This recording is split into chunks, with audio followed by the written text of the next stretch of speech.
Hey guys, how's it going? I wanted to apologize for the lack of updates on the Criterion Collection reviews. I'm currently going through some large changes in my life. I'm moving, I have a new job, and so as I'm getting settled into these changes, I haven't really had as much time, or quite honestly as much motivation, to record these videos, but I'm planning to try and sort of get a whole bunch of them ready and then put them out at once, and the goal is still to finish these reviews by the end of the year. Admittedly, it is looking less likely because I just bought a few more Criterions, but we'll see how it goes. This current thing that I'm working on, this current video that I'm making right now, is a topic and an idea that I don't know if I don't know if I could do justice as a video essay, as something that's very well edited and something is super, involved. But it's a topic I did want to discuss and express and sort of put out there. Because it's something that I have seen people discussing, but at a very surface level. And I think it's something we can dig deeper into. And I'm very excited to talk about it because it is something that's very personal to me in my experience in a weird way. And we'll get into that. But today we're going to be discussing Spike Lee's new film, Da 5 Bloods, which came out earlier in this month of June. And we're going to be discussing specifically its uses of the Marvin Gaye album, What's Going On. For starters, I'll just say, when I say this aspect of the film is personal to me, I am in no way trying to insinuate or say that I understand or can even begin to fully comprehend with the Black experience, especially that of Black soldiers in Vietnam in the 1970s. Quite obviously, I am a, middle-class white person. If we want to go full-on, I am a cis, hetero, white male. So of course, there are so many different perspectives and ideas I don't understand and will never understand.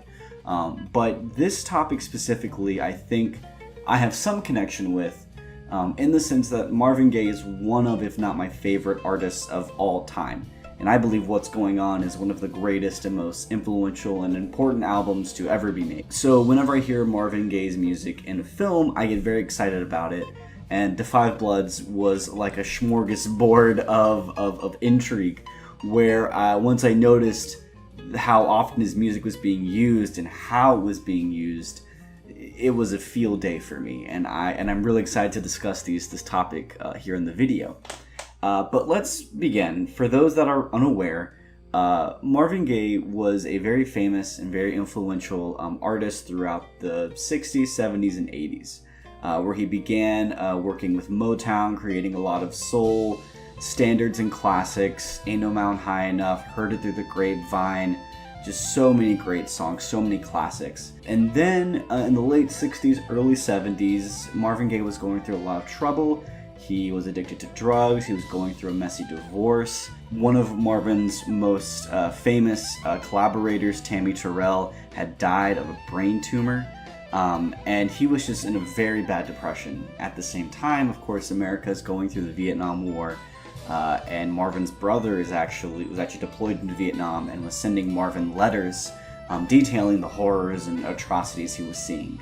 And this really inspired Marvin, not only with anger and with some empathy, but also inspired him creatively.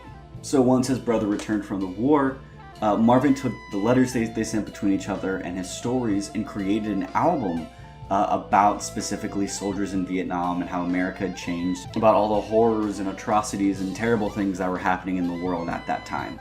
What was initially a very controversial and sort of underdog of an album, Motown didn't want to produce it. Everyone thought that protest albums and protest music was not popular and would never reach the mainstream. Became one of the most popular albums, songs of all time, the voice of a generation, some would even argue, and it reignited Marvin's career and his creativity. And I personally believe it's one of the greatest albums ever made. And What's Going On works so well because it is in essence a concept album, where it follows a character who is a soldier returning from Vietnam as he notices the horrors and ways that America has changed, or sort of being made aware of these problems now that his worldview has been changed and warped thanks to the atrocities of the war in Vietnam. And he sort of goes through his own emotional journey of becoming addicted to drugs and losing touch with many people until he eventually finds peace and religion and friendship and family to sort of end the album and end the plot line in a plea for peace and love and humanity. And it's just a gorgeous, gorgeous soul album that is it's just an incredible view, an incredible experience, and something that I listen to on the regular. So now cut to 40, 50 years later, and we have Spike Lee's new film To Five Bloods, which follows 4 Vietnam veterans who are all black men that are returning to Vietnam in the modern day so they can retrieve the remains of their fallen soldier and commander. And so the first hour of the film is spent with these characters getting to sort of know each other again, to reintroduce themselves, because it's been so long since they've been together, as they are reminiscing on past exploits, on Norman, on just everything going on around them. And I would argue our 2 main characters in the film are Otis and Paul. Otis is played by Clark Peters, while Paul is played by Delroy Lindo, who is giving an incredible performance, an Oscar-worthy performance. And if they don't honor him this year, because at this point, especially with the way the world is going, I don't know if there will be any other performance to match him. But if there happens to be one, I highly doubt it's going to happen. Paul is someone who has changed greatly, who is now a Trump supporter, who is dealing with severe PTSD, and clearly being back in Vietnam is really heightening these mental health issues that he has. At the same time, his son, David, played by Jonathan Majors, who was in a star-making role in this film after Last Black Man in San Francisco, who has joined them on the journey to help them out. From this point on, I'll be discussing the film in full. If you haven't seen it, please, please, please check it out. It is Spike Lee's best movie, in my opinion, one of the best movies of the year, and simply an incredible, powerful film. You good? Okay, so to get sort of fully acquainted and fully started with the analysis. So throughout the film, especially in the second half of the film, songs from Marvin Gaye's What's Going On are played over top of scenes in the film. They are used to accentuate the action, they are used to sort of support what is happening, but I feel like it's also a reappraisal of the album, of taking its initial message and themes and recontextualizing them for the modern day, to show not only the album's influence and continuing power, but to also show the continuing evils of the world and how maybe even needed and important the words of Marvin Gaye are, especially right now with the state of the world. The first song used is at the very beginning of the film with Inner City Blues, which in the original album is the last song. It's the one that ends the entire piece. And it's almost like the ultimate conclusion, summing up every single problem that has been discussed, that needed to be discussed, and serves as a general plea for peace and love and togetherness and solidarity.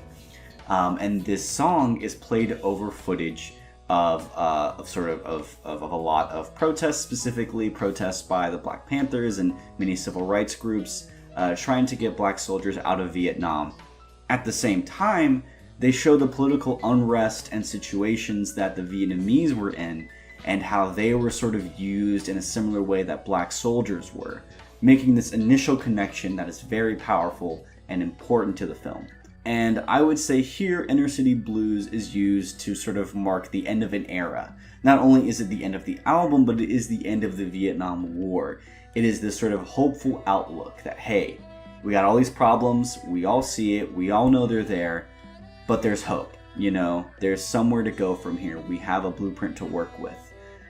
If you listen to the song, it ends with Marvin sort of reprising lines from the first song in the album, this titled What's Going On, talking about, you know, mother, everybody thinks we're wrong, but who are they to judge us simply because we wear our hair long? You know, this sort of plea again for equality and for solidarity. Cut to 40 years later, where the soldiers are returning, and they spend the first hour of the movie getting to know each other, getting back to sort of understanding who they are, how much time has passed, and what they're there for. And they're there to sort of retrieve Norman's body, but also to find the pile of gold bars that they meant to find on one of their last missions that they buried. And so that's sort of their mission statement. As they eventually end up in the Vietnamese jungle, we get a scene where they're sort of their first walking into the forest, and all of them start singing the Marvin Gaye song, What's Happening, Brother? Which in the album is the second song right after What's Going On, and I see it as sort of like the beginning of the narrative. Within the album, the song details the soldier returning home and noticing how much things have changed. Do people still go to the same dance clubs we went to? How have you been doing? Man, things are crazy, like a lot has changed. Just sort of taking note of everything around them and realizing how different things are. Within the film, it is used as almost like an introduction, right? Of them sort of, these soldiers having this commonality. Despite all of the changes, everything that's happened, they do have this music, this album that was very important to them, seemingly, because they know the words by heart. They're all singing it, they're all coming together, right? But then the film lingers on the lines, What's Happening, Brother? Where they repeat it multiple times while they're singing it. And I think that sort of shows how, while they have had their moment of sort of coming back together, their moment of reunion, they still don't really know each other. And they still don't really know what's going on in the world and what's happening. So they're asking, what's happening, brother, not only about themselves, but of society, of the world, of the state of things, which will be touched on later in the film as it goes along. The next time a song is used is when they finally find Norman's body. They find his remains, his skeleton in the ground. Paul has a very sort of emotional and spiritual reaction to seeing Norman's body and begins to sort of speak to him, to sort of apologize, and also begin a prayer. At the same time, the song Holy Holy is played. Within the album, Holy Holy is actually the penultimate song. It's the one right before Inner City Blues. And it kind of serves as this prayer, this celebration of spirituality, of Christianity and its healing power, and its way of bringing people together. The lines that really stick out, and I think they stick out through the sound mixing in the film, are the phrases involving love and togetherness. And as the Five Bloods share this prayer, share this moment of peace, of tranquility, right before the second half of the film begins, where it becomes a more intense, angry, and violent film. If you've seen the film, then you know at this point the soldiers go through a lot of hardships. One of them dies by stepping on a landmine. They have to save David from almost dying on a landmine. They are captured by Vietnamese soldiers that are hired by an aristocratic Frenchman who is using them, not only Vietnamese soldiers, but the Five Bloods themselves to get the gold and make profit.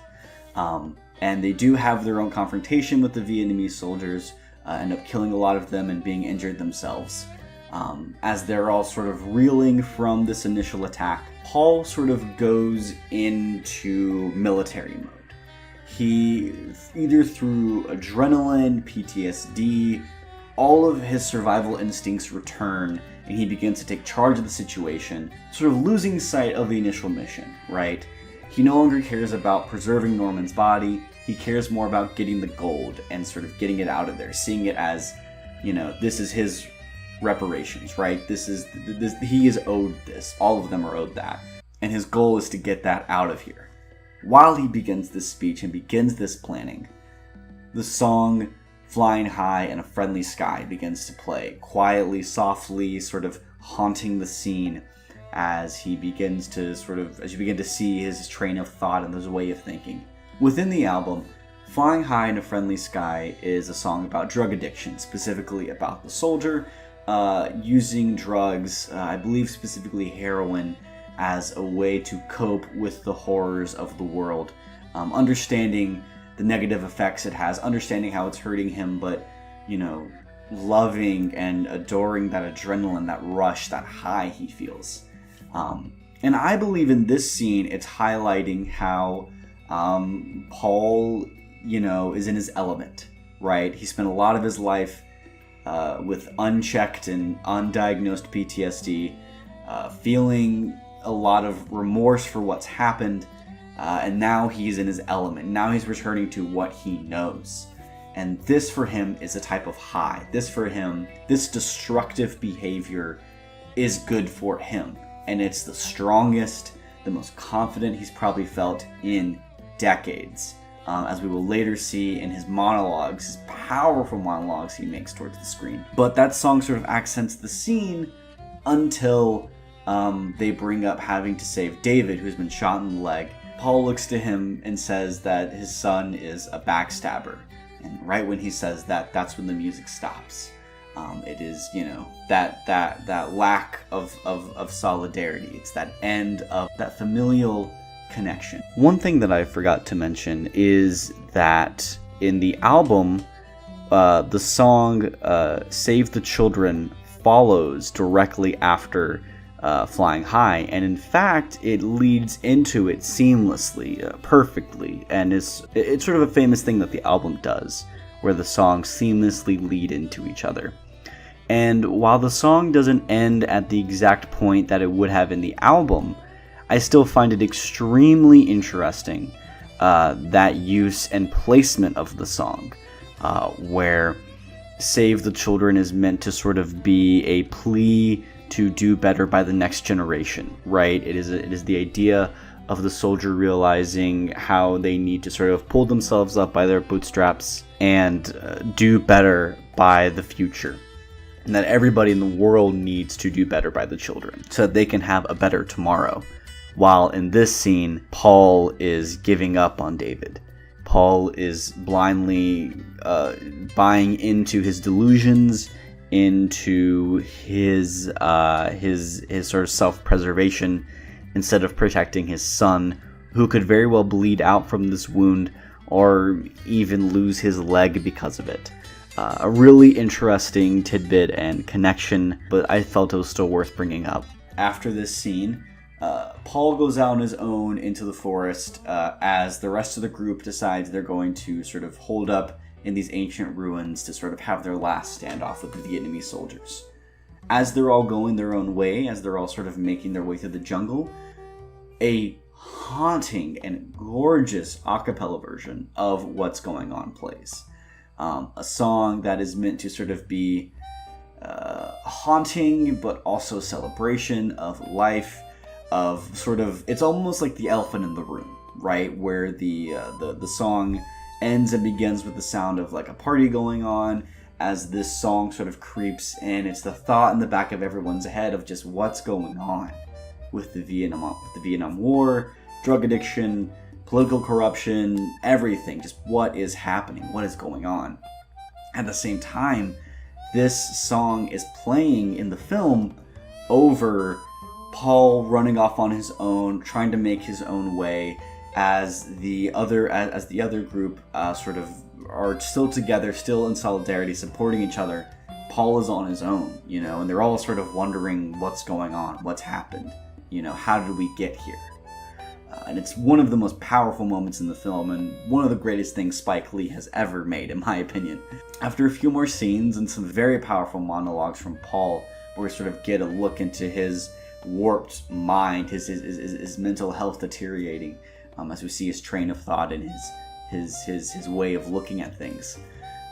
We then cut to a hallucination where Paul sees Norman, and it's revealed that Paul accidentally shot Norman, and that's how he died back in Vietnam. And they sort of have this beautiful moment of forgiveness where Norman embraces him and says, "Hey, it's an accident. I forgive you. It's not your fault." And clearly, this has been what's eating away at Paul for years and years and years. And he's never had this moment of forgiveness, this moment to really interrogate and deal with this horrible, horrible thing that happened. And here specifically, Norman says the line, "God is love, love is God." Which, if you don't know, is a line from the Marvin Gaye song "God is Love" on What's Going On, which then leads beautifully into the very next scene The Vietnamese soldiers have captured Paul and are forcing him to dig his own grave. But Paul has sort of had a come to Jesus moment in a way, where he's completely changed his attitude. He is talking a lot about the bond between the five bloods, about, forgiveness and love and peace, until one of the Vietnamese soldiers accuses him of killing his brother. And Paul admits to it and apologizes for it and admits wrongdoing. He then proceeds to sing God is Love as he's digging his grave, a song about how important God is and how you shouldn't talk about God and the importance of his love and forgiveness. The scene sort of ends with Paul stopping his digging, turning to the Vietnamese soldiers and saying, "And he'll forgive all our sins."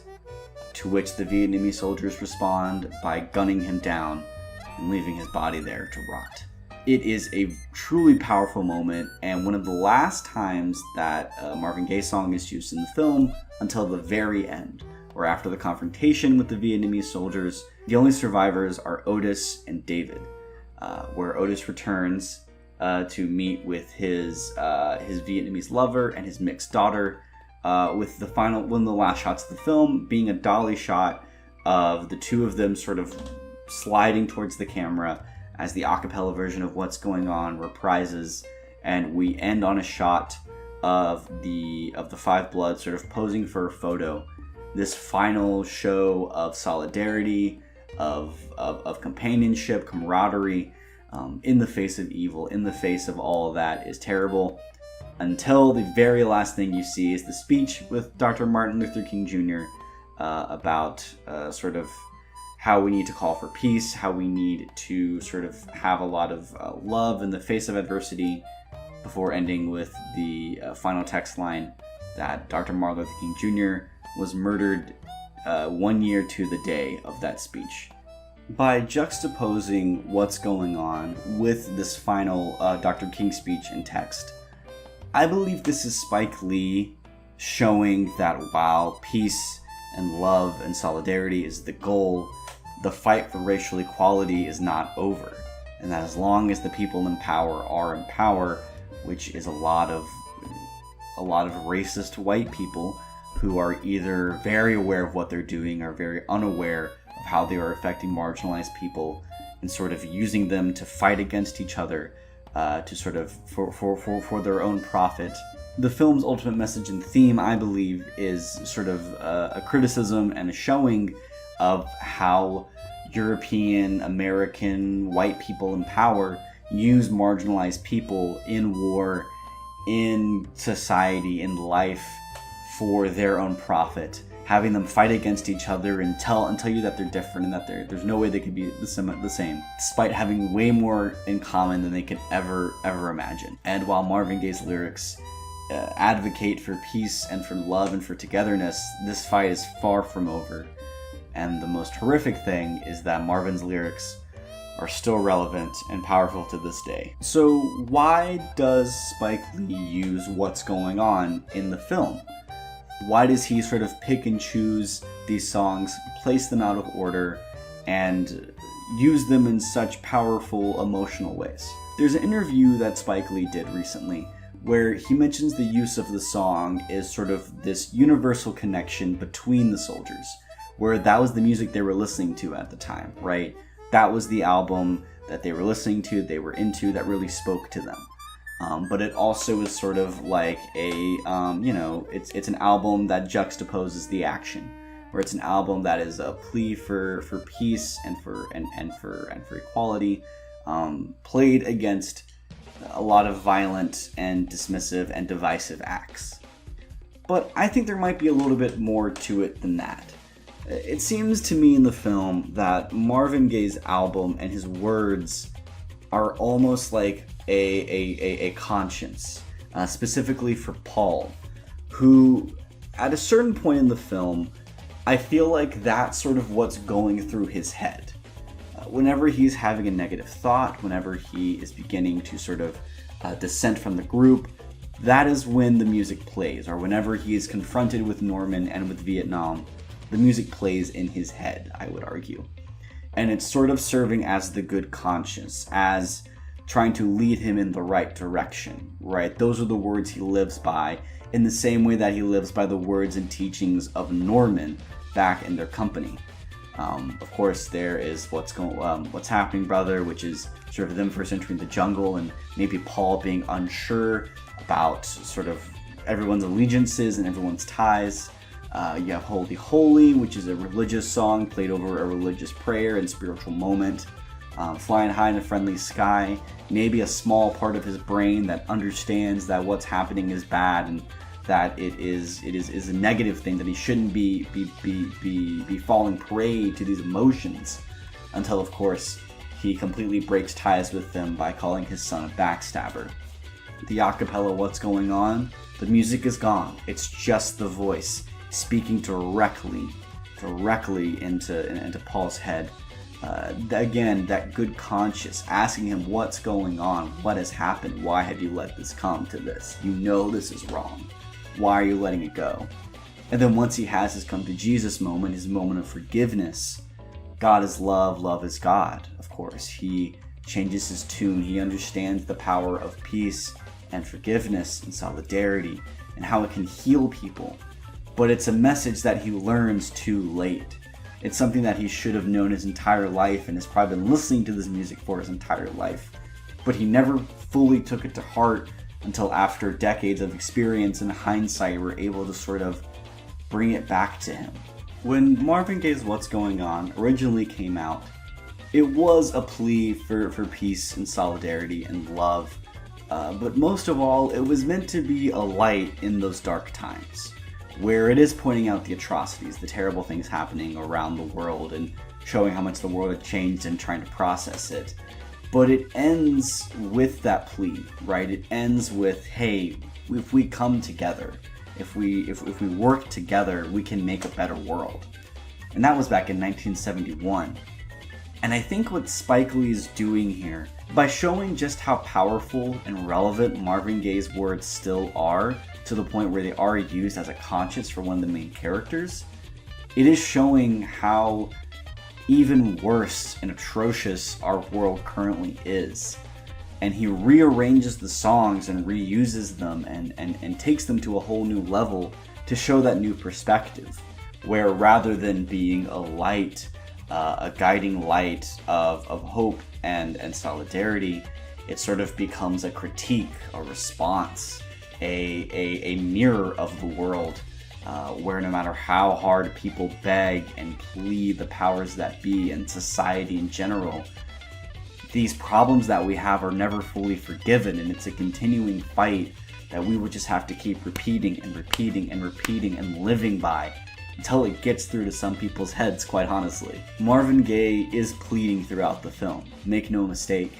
And despite these pleas, despite this call for love and peace, and for people to put down their weapons and to understand that they're more connected than they could have ever imagined, it falls on deaf ears and becomes sort of a melancholy thing, a melancholy sound, a melancholy use of music. These people, as in the Five Bloods themselves, and of course the Vietnamese soldiers, die fighting for what they believe in and what they think is owed to them.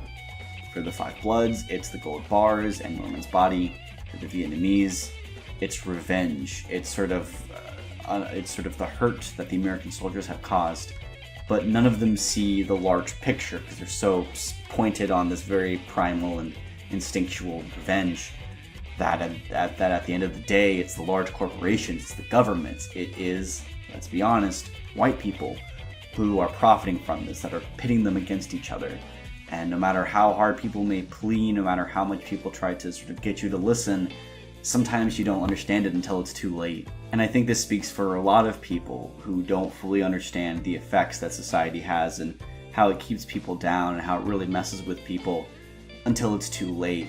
And I think that's sort of what we're going through right now, quite honestly. The current Black Lives Matter movement that's happening right now, I'm recording this on June 28th. It's almost like this film came out at the perfect time. Because with the protests that are happening, with the calls for revolution, for reform, for defunding the police, it's showing that a lot of people, and I would include myself in this quite honestly, have been ignoring these larger problems, have been focusing on the small picture rather than noticing the powers that be and how they are affecting people. Marvin Gaye's music may have been falling on deaf ears for many, many years, but we're finally realizing it. And Spike Lee managed to tap into that at the perfect moment. I think he just saw where the world was at. I think Spike Lee's become very aware of where things are at and where things are headed. And for him to be able to predict this and somehow release a movie at the perfect time is just showing how intelligent he is and how observant he is and how smart he is as a director, and the use of what's going on to be a response to this decades-long, hundreds of years-long oppression and systemic racism, and how little has changed since it being pointed out in Marvin Gaye's album, is powerful and is an incredible way of using music to heighten the message of a film. And one of the many, many, many reasons to Five Bloods is one of, if not Spike Lee's best movies, and one of, if not the best movies of 2020. Thank you all so much for watching. Please let me know what you think in the comments if you agree with this. If you don't, I would love to hear your opinions on the film and of my analysis. Please like the video, please share it if you want more people to see it, and subscribe if you want to see more videos from me. Most importantly, I don't know if I have to say it, but Black Lives Matter, trans lives matter, LGBTQ rights is great. I know those will probably be uploaded before the end of Pride, after the end of Pride Month, but still, LGBTQ plus lives are worth it. They're human lives. Black lives are human lives. Defund the police. Systemic change is needed in order to end systemic racism. But thank you all so much for watching, and I hope you have a great rest of your day. Bye-bye.